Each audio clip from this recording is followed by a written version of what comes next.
The nation must not be hostage to paranoia of those in power.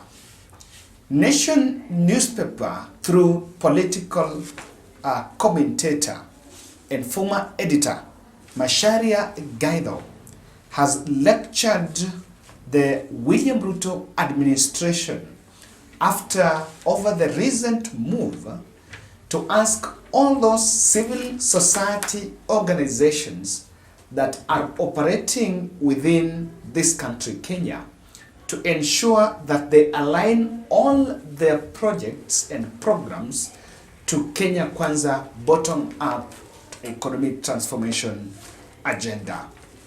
And that is at the center, that is what has been at the center of this article on page 17, the opinion section in The Nation. And this is: the nation must not be hostage to paranoia of those in power. And yes, they have taken directly message targeting the Interior Security PS, Raymond Omolo. Ladies and gentlemen, what does that proposal mean? Or what exactly do the government mean in that proposal? And I want to give you a breakdown. Moi Errant Squad came out unschooled and orthodox, having an orthodox means of ruling during the Moi era. But their successors that have resurrected in Ruto regime are more polished and educated. But in real sense, there is the rebirth of dictatorial leadership. What does that proposal mean? I want to give you a breakdown. William Ruto bottom-up transformation agenda is premised on some 6 areas. I know many maybe do not know. Yes, it's premised on some 6 areas. And these areas include agriculture, micro, small and medium enterprise, as MSME, that's where the Hustler Fund project falls in, housing and settlement, that is the affordable housing project, healthcare, that is the universal health coverage, that is where the NSSF and NHIF is being, reforms are being done, digital superhighway. Much of what has been done here is the Talanta, Hela, Plaza and all that. And digital superhighway and creative economy, environment and climate change. So what PS Obolo is saying, that any other organization, civil society organizations, there are 12,000 over 12,000 civil society organizations working in this country. Now, all of them must align themselves with the 6. So it means, what it means that you are most likely to face some hostility from the government side if you do not roll out your programs and projects within the 6. And there is the big question is that the funding of those projects. And I want to tell you where it started. Before I tell you where it started, I want you to look at this video see here. The bottom team do not fall within it. And it's the question of, are we really, is it really practical? Then, Macharia Gaidho is bringing a very important point. He's saying, and he's reminding Kenya Kwanza, that this is not the first regime that this country have had. We had the Kanu regime, then came the Rainbow Coalition, that was the Rainbow regime, and after the fallout between Kibaki and Raila, Kibaki ruled in the Grand Coalition under the PNU regime, and after the PNU, there was the Jubilee regime led by Uhuru Kenyatta. And even during the Jubilee, even the Jubilee administration was premised on 4 William Ruto, Uhuru Kenyatta's big 4 agenda. That was housing, industrialization, agriculture, and healthcare. you know, but not any single day did you listen to Karanja Kibicho telling NGOs that they must make sure that all their projects align themselves with the bottom-up economic agenda, with the big four, president's big four. So, despite the fact that Uhuru Kenyatta was also so passionate about the big four, but he was not tempted, he didn't have the temptation to tell the civil society, non-state players, to ensure that they align themselves with the big four agenda. But it all started here. And to remember at one point when the PS was questioning the NGOs on the source of their funding and how they are actually on their compliance with government. I wish to challenge you to embrace transparency in your funding sources as well as expenditure. And probably this explains why we're having challenges even in some of you filing tax returns. Maybe there are things we don't want to declare in terms of who is funding us. And as a country, of course, we are very keen in following up the trend for illicit financing. And there is a whole space that we are taking to take care of that. We have the Financial Reporting Center, and there's an ongoing assessment, and it's critical that as we go on about our businesses, we be as transparent as it gets. Because again, as a government, we will be running a transparent government, and we don't expect anything less from ourselves. So it started first by asking them, where are you getting the money? And you know, government is a bit blind here. The PS forgets, and is just intentionally assuming, but he forgets that bottom up was a Kenya Kwanza slogan and transformation agenda. But it is not practical to force all non-state players to work within that framework, within that model.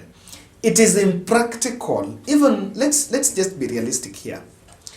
I have had the privilege of working in the donor, in the NGO world. I worked on two projects. I remember very well. I worked on Kitu ni Kukachora, which is access to reproductive health messaging and solutions, especially targeting the youth. That was in PS Kenya. And I also worked on something called Maverick, which is a project of access to family planning for the mature woman. That was being implemented in Kilifi. I realized that the two donors that were working on those two, the donor that was funding that, she only had interest on the Maverick. And that's where she's channeling her money. There's that who is channeling her money for the Kitu ni Kukachora, which is targeting access to reproductive health services to the youth, the trust condom and all that. And so, even if those who understand the donor world knows very well that each donor have their own areas of interest. And the people that do not want to know about health care, they do not know what the government is saying about agriculture, they will channel their money and say, my money goes to this. So what are you telling us? You are simply telling all those donors that are not interested in the six that they don't have a space in Kenya. And in that case, who loses? Because all these non-state players are also employing Kenyans.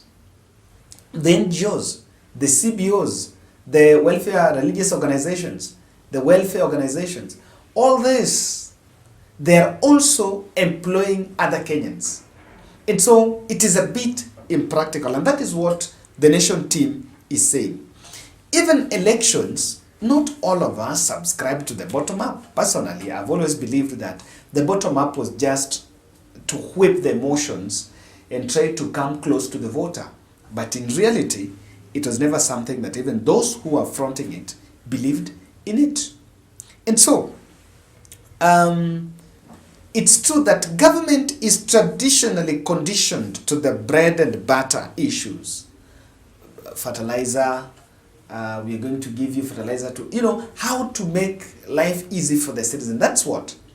But in civil society organizations or other non-state players are actually having a wider spectrum. There are those who are simply doing demand creation on, they're doing some demand creation on nets. Yes. There are those who are simply on democratic space. There are those who simply want to fund political parties on access to justice.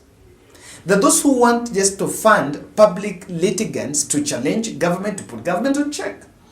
Do they fall within the six? No. And that is what Macharia Gaido is saying in that Nation article. I want you to get this excerpt. He's saying, that might at glance, he's saying this, a clear example was misplaced and totally unacceptable statement issued at the end of the last week demanding that NGOs and public benefit organizations, what might also mean civil society sector, align their programs and activities to the bottom-up economic agenda. That might at glance seem a reasonable proposition in interest of a coordinated approach to development. A closer look reveals a dangerous, sinister scheme to contain, control, or shut all voices that do not parrot the ruling party line. Dr. Mulo's statements should not actually come as a surprise. It should serve as a clear reminder, warning that this government is populated by dictatorial types who are reflexively hostile to independent voices and thoughts. That's what he's saying. Saying, Kenya Kwanza activists and strategists going back to their roots in the Mama Mboga party and now largely deceased KANU.